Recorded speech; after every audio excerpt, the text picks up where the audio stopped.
Oke, baik. Bismillah. Assalamualaikum warahmatullahi wabarakatuh. Alhamdulillah. Wassalatu wassalamu ala rasulillah ya ma ba'd. Pertama-tama mari kita panjatkan puji dan syukur kita atas nikmat dan karunia-Nya dari Allah Subhanahu wa taala sehingga kita dapat mendapatkan kemudahan dalam beribadah, kemudahan dalam thalabul ilmi pada kesempatan kali ini. Salawat dan salam tak lupa pula saya curahkan kepada Nabi junjungan alam Nabi Muhammad sallallahu alaihi wasallam. Allahumma sholli ala Muhammad wa ala ali Muhammad. Sebelumnya, perkenalkan nama saya Muhammad Agung Syafi'i dari jurusan Manajemen Bisnis Syariah Angkatan 22, ingin menjelaskan kepada audiens sekalian tentang akad wakalah dan akad hawalah, dan terakhir itu ada akad kafalah. Mungkin bagi masyarakat awam akad-akad ini jarang terdengar pastinya ya, tapi akad-akad ini sangat sering sekali kita temui di kehidupan kita sehari-hari. Pasti masyarakat itu nggak akan pernah lepas dari bertemu dengan akad-akad ini. Ya, baik, pembahasan saya pada kali ini itu yang pertama itu ada wakalah, kedua itu ada akad hawalah, yang ketiga akad kafalah. Oke, baik, langsung saja ke akad yang pertama, yakni akad wakalah. Apa sih wakalah itu? Nah, wakalah dari bahasa Arabnya itu wakala yakilu atau wakala yuwakilu, yang memiliki arti mewakilkan atau menyerahkan mandat, atau bisa juga kita artikan sebagai mendelegasikan. Nah, secara istilah wakalah itu memiliki arti menyerahkan suatu pekerjaan yang dapat digantikan kepada orang lain agar dikelola dan dijaga. Nah, jadi secara sederhananya wakalah ini memiliki arti mewakilkan. Mungkin untuk landasan syarihnya ini ada pada surat Al-Kahfi ayat yang ke-19. A'udzubillahi minasyaitonirrajim. Faba'atsu ahadukum biwarikikum hadhihi ilal Madinah. Yang artinya, maka suruhlah salah seorang di antara kamu pergi ke kota dengan membawa uang dan perakmu. Nah, dari surat ini sangat jelas sekali bahwasanya wakalah ini telah ada dari zaman dahulu. Kemudian juga didukung oleh dari Jabir radhiyallahu an, aku pergi ke Khaybar, lalu aku datang kepada Rasulullah SAW, maka beliau bersabda, bila engkau datang pada waktuku di Khaybar, maka ambillah darinya 15 wasak. Nah, di sini Nabi mengatakan ambillah dari wakilku. Nah, jadi dari sini, dari zaman Nabi pun telah ada yang namanya wakil atau menyerahkan pekerjaan kepada orang lain. Oke, baik, itu mungkin dari definisi wakalah. Selanjutnya rukun dan syarat wakalah. Nah, di sini itu untuk rukun wakalah itu ada 4. Yang pertama itu ada muwakil, ada wakil, ada muwakkal fih, dan sirat.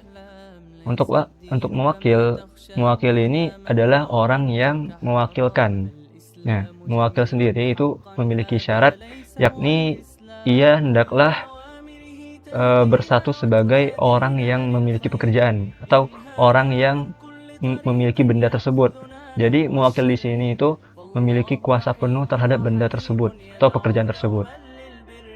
Yang kedua itu adalah wakil, orang yang mewakili. Nah, wakil adalah orang yang ditugaskan oleh muwakil. Syaratnya itu kalau menurut ulama Hanafiyah, wakil anak-anak yang telah mumayyiz atau telah bisa membedakan yang baik dan mana yang buruk itu telah sah untuk menjadi wakil. Kemudian ada muwakkal fih, yakni sesuatu yang diwakilkan. Nah, syaratnya pekerjaan atau urusan yang diwakilkan itu pekerjaan itu dimiliki oleh mewakil sewaktu akad wakalah. Nah, makanya tidak sah berwakil menjual sesuatu yang belum dimiliki. Nah, maksudnya pekerjaan atau benda yang ingin diwakilkan itu haruslah terlebih dahulu dimiliki oleh muwakil. Seperti itu. Dan yang terakhir itu ada siwat, yakni simpelnya itu adalah ijab dan qabul antara muwakil dan wakil. Jadi siwat di sini itu eh, ada catatan. Jadi qabul si wakil tidak disyaratkan. Nah, artinya seandainya si wakil tidak mengucapkan qabul, maka akadnya dianggap sah. Jadi cukup muwakil hanya melakukan ijab saja tanpa harus menunggu qabul dari wakil. Seperti itu. Selanjutnya, kapan sih berakhirnya akad wakalah? Nah, di sini ada beberapa sebab yang dapat menyebabkan wakalah itu berakhir. Yang pertama itu adalah matinya salah seorang dari yang berakad. Yang kedua itu salah satunya gila antara muwakil atau wakil. Dan yang ketiga pekerjaan yang dimaksud dihentikan. Kemudian yang keempat wakil memutuskan sendiri.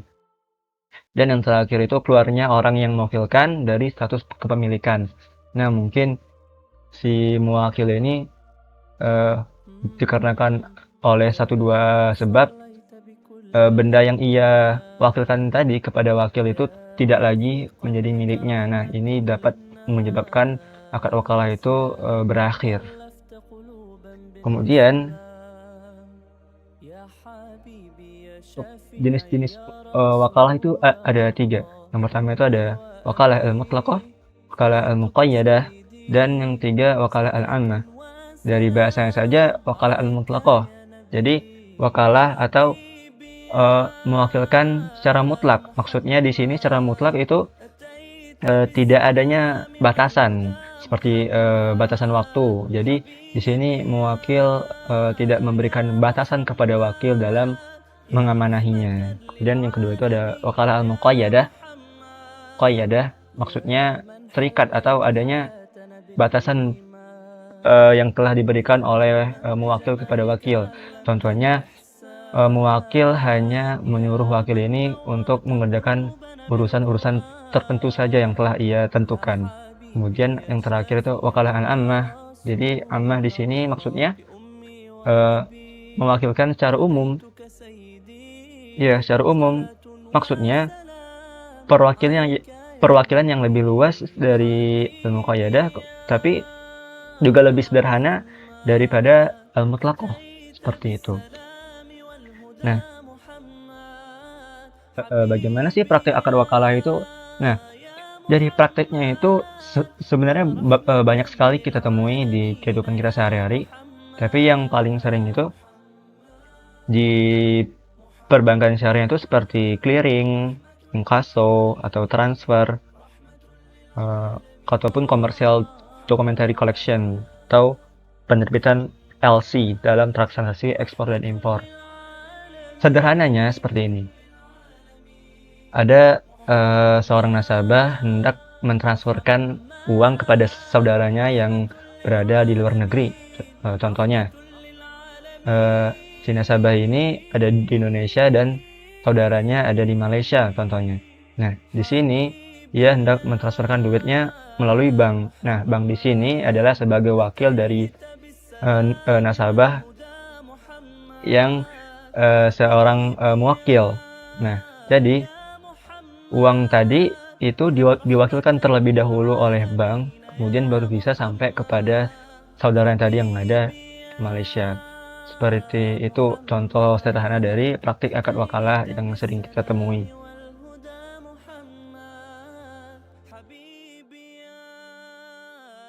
Baik, selanjutnya kita masuk ke akad yang kedua, yakni hawalah. Akad hawalah. Hawalah secara bahasa atau hiwalah berasal dari bahasa Arab hala yahulu haulan. Ini memiliki arti berpindah atau berubah.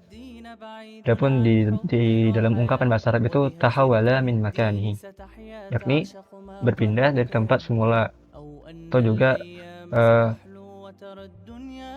yuhawilul la'ib al-qurah. Maksudnya pemain itu sedang mengoper bola. Mengoper bola berarti memindahkan bola dari satu pemain kepada pemain yang lainnya. Nah, jadi hawalah secara sederhananya itu adalah memindahkan. Adapun hawalah menurut jumhur ulama, Imam Maliki, Imam Syafi'i, dan Imam Hambali, hawalah adalah pemindahan atau pengalihan hutang untuk menuntut pembayaran dari satu pihak kepada pihak lainnya. Itu terkait dari definisi hawalah. Adapun untuk landasan syariahnya dari hadis yang diriwayatkan oleh Bukhari dan Muslim, matlul ghani zulmun fa idza tabi'a ahadukum 'ala mali falyasba. Menunda pembayaran bagi orang yang mampu adalah suatu kezaliman, dan jika salah seorang dari kamu dialihkan atau diwalakan kepada orang yang kaya yang mampu, maka turutlah, hendaklah ia menerima pengalihan atau hawalah tersebut. Nah, di sini bagi orang-orang yang mampu itu sangat tidak dianjurkan untuk menolak hawalah, karena ya secara dari dirinya sendiri pun dia mampu. Jadi itu adalah bentuk sebuah kezaliman bagi orang-orang yang mampu yang enggan untuk menolong saudaranya untuk membayarkan hutang. Selanjutnya ada rukun dan syarat hawalah. Sebelumnya ada pendapat lain dari Imam Hanafi itu bahwasanya rukun dan syarat hawalah ini hanyalah cukup dengan ijab dari muhil dan qabul muhal kepada muhal alaih. Itu menurut pendapat Imam Hanafi. Namun menurut jumhur ulama, yakni Imam Malik, Imam Syafi'i, dan Imam Hambali, rukun hiwalah itu ada 6. Yang pertama itu ada muhil sebagai pihak pertama, yakni muhil di sini adalah orang yang memindahkan hutang. Kedua itu ada muhal sebagai pihak kedua, yaitu orang yang dihiwalakan atau orang yang mempunyai hutang kepada muhil. Kemudian ada muhal alaih, pihak ketiga itu orang yang akan menerima hiwalah. Nah, adapun syarat dan rukun tambahannya itu adalah hendaknya ada piutang muhil kepada muhal, ada piutang muhal alaih kepada muhil, dan yang keenam ada syighot hiwalah. Syighot hiwalah itu maksudnya terjadi ijab dan qabul. Jadi misalnya aku hiwalahkan utangku dan hak bagi engkau kepada fulan. Nah, itu adalah ijab. Dan qabulnya dari muhal dengan mengatakan aku terima hiwalah engkau dari muhil gitu. Maksudnya tuh adanya ijab dan qabul antara muhal dan muhal alaih, seperti itu. Nah, praktik hiwalah atau praktik hawalah yang sering sekali kita temui itu biasanya dalam hal factoring atau anjak piutang, di mana para nasabah itu yang memiliki piutang kepada pihak ketiga akan memindahkan piutang itu kepada bank, lalu bank akan membayarkan piutang tersebut dan bank akan menagihnya dari pihak ketiga itu. Nah, di sini ada post date check, ada bill discounting, dan kartu kredit syariah. Saya akan ambil contoh kartu kredit syariah. Nah, ini sistemnya itu yang biasa kita temui itu dalam membayar, seperti kita ke mall terus kita membeli sesuatu dengan menggunakan kartu kredit. Nah, jadi teknisnya di sini pada dasarnya itu nasabah memiliki hutang kepada merchant, dan kemudian merchant tersebut akan menagihnya kepada bank. Nah, dalam hal ini antara merchant dan pihak bank itu tidak ada hubungan khusus, namun karena adanya wakalah yang ditindaklanjuti dengan hawalah, maka bank berkewajiban untuk membayarkan tagihan utang dari merchant tersebut atas nama nasabah. Nah, itu adalah contoh sederhana dari praktik hawalah di kehidupan kita sehari-hari.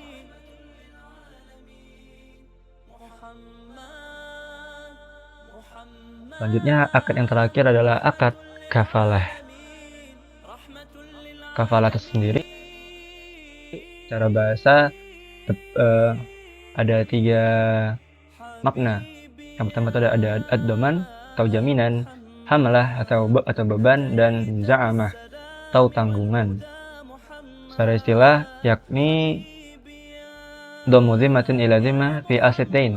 Artinya mempersatukan tanggung jawab dengan tanggung jawab lainnya dalam pokok asal hutang. Nah, di sini menurut mazhab Hanafi, hutang dalam akad kafalah tidak beralih kepada al-kafil atau orang yang menanggung, dan tidak gugur dalam tanggung jawab al-asil, orang yang punya hutang. Adapun menurut mazhab Syafi'i, kafalah itu terdiri atas tiga pengertian, yaitu kafala ad-dain, kafala al-ain, dan kafala al-abdan. Nah, akad yang menuntut iltizam hak yang tetap dalam tanggungan orang lain, atau menghadirkan benda yang dijaminkan, atau menghadirkan badan yang berhak hadir. Nah, itu definisi kafalah dari menurut beberapa imam. Adapun untuk penjelasan syariahnya itu ada di surat Yusuf ayat ke-72. A'udzubillahi minasyaitonirrajim. Qalu nafkidu suwa'al maliki wa liman jaa'a bi hamlu ba'iri wa nabi za'im. Dikata za'im yang berarti jamin. Artinya mereka menjawab, kami kehilangan calon raja, dan siapa yang dapat mengembalikannya akan memperoleh bahan makanan beban unta, dan aku jamin itu. Za'amah, za'im. Nah, di sini dari kata za'im itu yang berarti menjamin. Adapun untuk syarat dan rukun dari kafalah, sebelumnya itu ada pendapat dari Imam Hanafi yang mengatakan untuk syarat dan rukun dari kafalah itu hanyalah ijab dan qabul saja. Sementara menurut jumhur ulama ada 5 rukun al-kafalah. Yang pertama itu adalah adanya ad-dhamin atau kafil atau zaim, yakni orang yang menjamin. Yang kedua itu ada matmum lahu atau mafkul lahu, adalah orang yang berpiutang. Oh ya, untuk ad-dhamin hendaklah ia disyaratkan sudah balik atau sudah berakal, dan juga tidak budak atau telah merdeka. Nah, adapun untuk matmumlah, syaratnya yang berpiutang diketahui oleh orang yang menjamin, karena manusia tidak sama dalam hal tuntutan. Ada yang keras dan ada yang lunak. Kemudian ada matmun anhu atau makful anhu, adalah orang yang berutang. Nah, orang yang berutang tidak disyaratkan baginya kerelaan terhadap penjamin, karena pada prinsipnya hutang itu harus lunak, baik orang yang berhutang rela ataupun tidak, namun lebih baik dia itu rela atau ridho.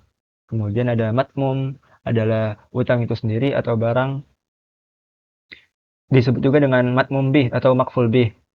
Nah, disyaratkan pada matmum dapat diketahui dan tetap keadaannya, baik sudah tetap maupun akan tetap. Tidak sah ad-dhaman jika objek jamin hutang tidak diketahui dan belum ditetapkan, karena ada kemungkinan hal ini ada gharar. Kemudian yang terakhir ada syirat atau lafaz pernyataan yang diucapkan oleh penjamin atau dhamin. Itu terkait rukun dan syarat dari kafalah. Nah, bagaimana sih praktik kafalah itu di kehidupan kita sehari-hari? Sederhananya, penerapan di perbankan syariah itu ketika nasabah yang memiliki piutang kepada pihak ketiga dan ia hendak memindahkan piutang itu kepada bank, kemudian bank membayar piutang itu dengan bank menagih ke pihak ketiga. Nah, biasanya kafalah ini sering terjadi pada lembaga-lembaga takaful atau asuransi. Nah, jadi di asuransi itu kita menjaminkan uang kita kepada lembaga tersebut yang nantinya akan dicairkan dalam beberapa waktu di kemudian hari. Seperti itu. Syukran ala ihtimam. Mungkin itu saja yang dapat saya sampaikan pada pemaparan materi dari Al-Wakalah, Al-Hawalah, dan Al-Kafalah. Lebih dan kurangnya saya mohon maaf karena keterbatasan ilmu saya. Saya meminta maaf kepada para audiens yang telah sampai akhir mendengarkan penjelasan saya. Oleh karena itu saya pamit undur diri. Assalamualaikum warahmatullahi wabarakatuh.